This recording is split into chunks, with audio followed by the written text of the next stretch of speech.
Hey guys, at BV Matson here. We're working on an old gas tank. We're trying to restore this. We're going to end up stripping it off.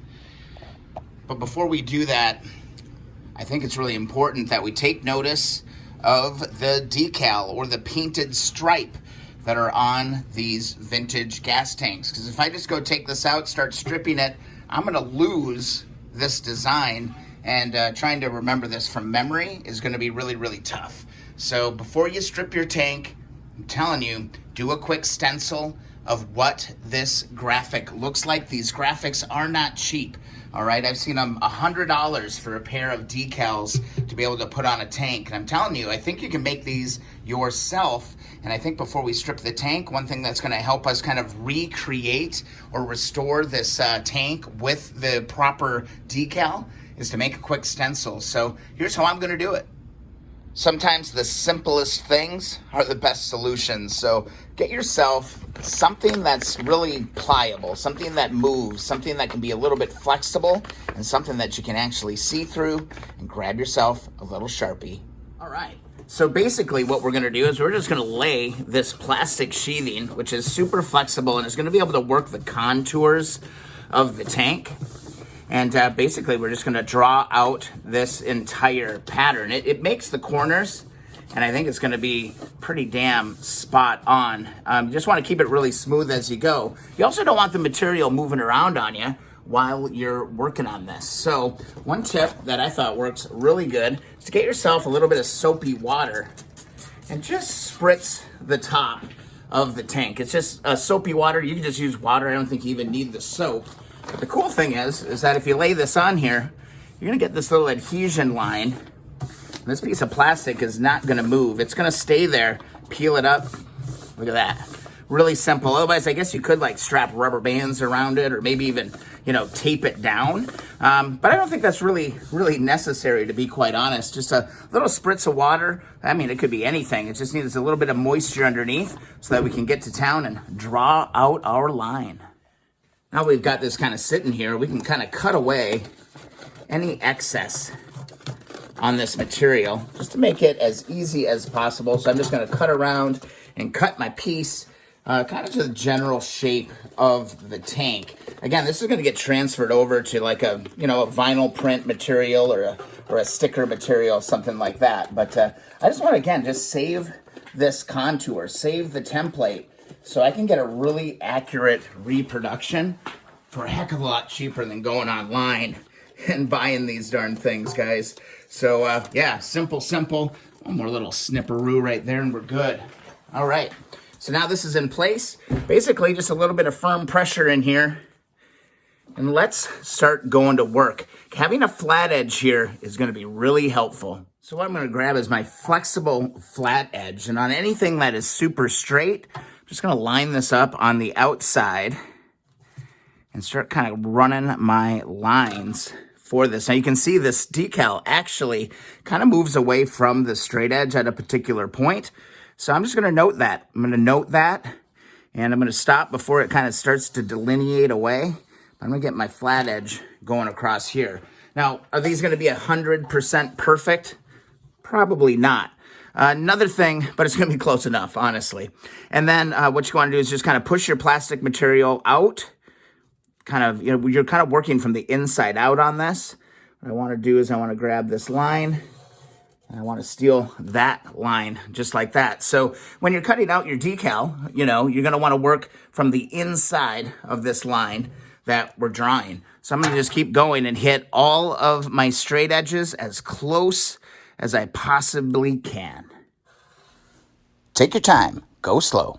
And one thing you're gonna notice as you're working on this is that there is a slight curve to some of these lines. So you're just gonna have to kind of get freehand with it. Again, I love how the fluid underneath is really helping keep this plastic in place. I'm just gonna slowly start working out my angles on all of this. And again, always working from the inside of the decal, working your way out. So now just kind of take a deep breath, have a steady hand, and work your way.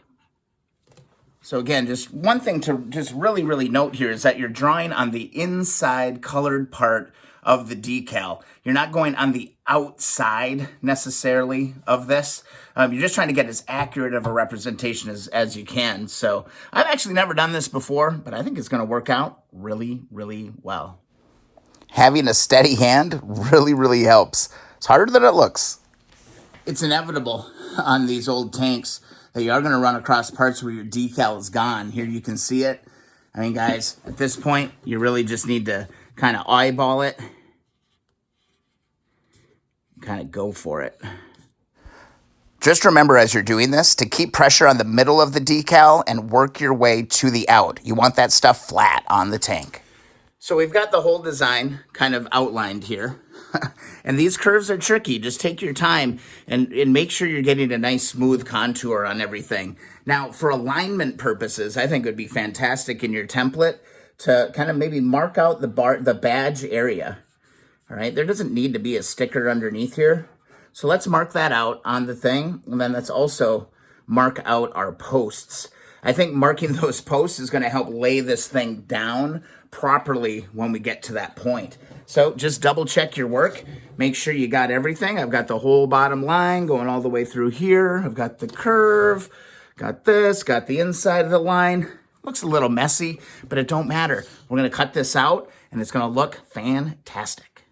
All right, there it is, guys. I feel pretty good about the work there. Got a little sloppy up there, but whatever. But you can see when you start to pull this off, there are some definite curves happening in the game. So whatever material that you do end up printing this on, you're going to want to have it be very flexible. I think like a car vinyl wrap, something like that would work very well. Maybe even a water transfer kind of paper would work really well. But yeah, generally, here's what you're going after, and it's an accurate size representation of our decals for this tank. And next, I'm just going to take this thing over to the workbench and wipe off any of the water, soapy water, or WD-40, whatever you use to hold that thing in place. And I can take a look at this and say, bada bing, bada boom, that's what we're looking at. Next thing, cut it out. We're literally going back to grade school. That's what we're doing. And just remember, cut on the inside of the ink that we laid down, or at least as close as you possibly can, because we drew our lines on the other side. So it should be a pretty smooth cut for you. If you just kind of hug the inside of this, leave a little bit is fine. Again, this isn't going to be, you know, a die cut perfect, but it's going to be the right size, and it's going to have the right kind of curvatures built into the sticker. So just take your time, cut carefully, and cut straight when you need to cut straight. If you got a curve, cut a curve. You can really start to clean this stuff up nice as you're cutting, as long as you're not being jagged with it. All of this kind of messy Sharpie action that I've got going here, it's really not that big of a deal, because you can come back through with your scissors, trim that up, and everything's going to be good. I can actually get rid of that waste here. So there's actually two parts to the sticker. There's the one big main area, and then there's this one stripe that goes all the way along the top. So I'm just going to keep on cutting.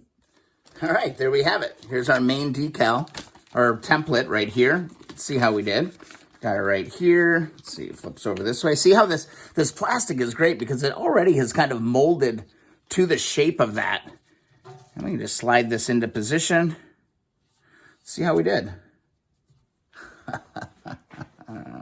That's going to be good. Moving over here just a little bit. Oops, sorry about that.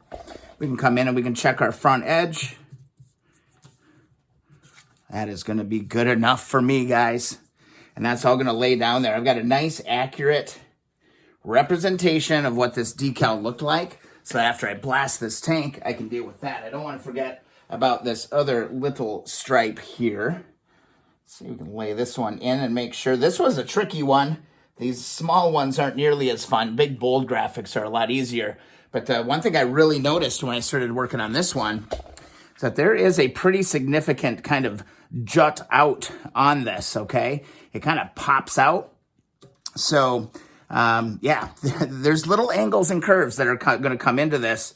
as you start working it. But come on down through here. Everything looks really, really good. I'm pretty excited about this. I think this is a good way to do it. Other thing is just don't forget to go and do the other side. What do you think, guys? You think it's gonna work? I think it's all gonna come down to the material that we use for this. And I do have a little sample material here from one of the channel viewers. Sent me a bunch of stuff. I'm kind of excited about it. I'm wondering if it says on the back, it's like an Arlon kind of paper. I don't know, I'll have to do a little bit of research. But yeah, it's gonna be a nice bright white kind of a laminate. And that is good. Oh man, it's super flexible. I'm gonna be able to do some damage with it. I wonder if I'll have enough to actually make some decals for this. I think I might. How cool is that? You know what? In a pinch, I think this is gonna work. But I do think having these decals kind of mapped out before you go nuts with the sandblaster or with the paint remover, all that stuff, gonna save you some money in the long run. I do think we're gonna be able to recreate these. So we'll be revisiting these on the channel. Guys, if you enjoyed the video or you got some tips, tricks, suggestions, or you just don't think it's gonna work, let me know in the comments section. Thumbs up those videos that you enjoy. Please subscribe to the channel and be sure to check out the live streams. Go to keeponwrenching.com, sign up for the newsletter, check out the merchandise. You know, all kinds of cool stuff is going on here. So Keep On Wrenching community group on Facebook is also something you can look up. I look forward to hearing your thoughts on this one. I'm feeling good about it. I hope you are too. We'll see you in the next video or live stream.